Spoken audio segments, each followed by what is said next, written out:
না কোনো ধরনের নিরাপত্তা ঝুঁকি নাই, কোনো ধরনের নিরাপত্তা ঝুঁকি নাই। পূজা এবার নির্বিঘ্নে হবে। আমরা স্বরাষ্ট্র মন্ত্রণালয়ের তরফ থেকে 8 দফা নির্দেশনা প্রতিটা পূজা মণ্ডপে আমরা পাঠিয়েছি এবং আমাদের অ্যাডমিনিস্ট্রেশনে যারা যারা আছে, ডিভিশনাল কমিশনার, ডিআইজি, তারপর আপনার এসপি, ডিসি, ইউএনও, ওসি সবার কাছে আমরা ইনস্ট্রাকশন পাঠিয়ে দিয়েছি। আপনারা এবার সবাই, আমি আশা করব আপনারা নির্বিঘ্নে এই পূজা উদযাপন করতে পারবেন। এই পূজা উদযাপনের জন্য আমরা সেনাবাহিনীকেও মোতায়েন করেছি, নৌবাহিনীকেও মোতায়েন করা হয়েছে, বিমান বাহিনীকেও মোতায়েন করা হয়েছে। এবার এই জন্য আপনারা কোথাও কোনো ধরনের বাধা বিপত্তি আপনারা ফেস করবেন না।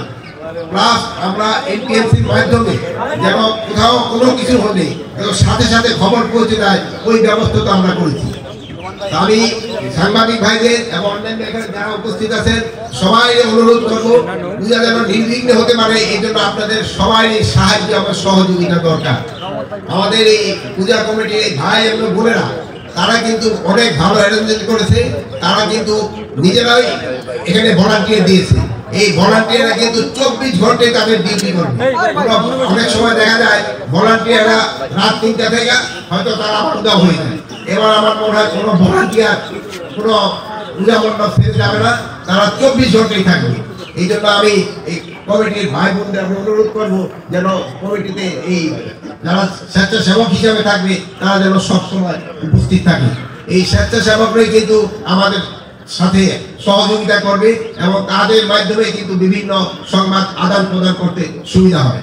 তা আপনারা সবাই ভালো থাকেন, আমি এই দোয়াই করি এবং এই পূজা যেন ভালোভাবে সম্পন্ন হয়, এই জন্য আমি সবার কাছে আশা করি।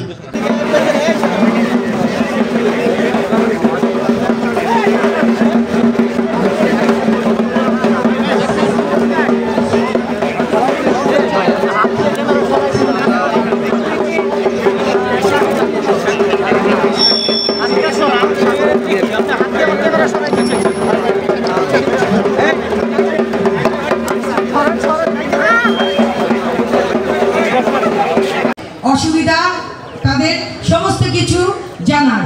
আমি জোর গলায় এবার বলবো, 15 বছর আমাদের অনেক মন্দির, প্যাগোডা, আমাদের রামুর ট্র্যাজেডি সবই আমরা জানি, কোনো কিছুরই বিচার পাইনি।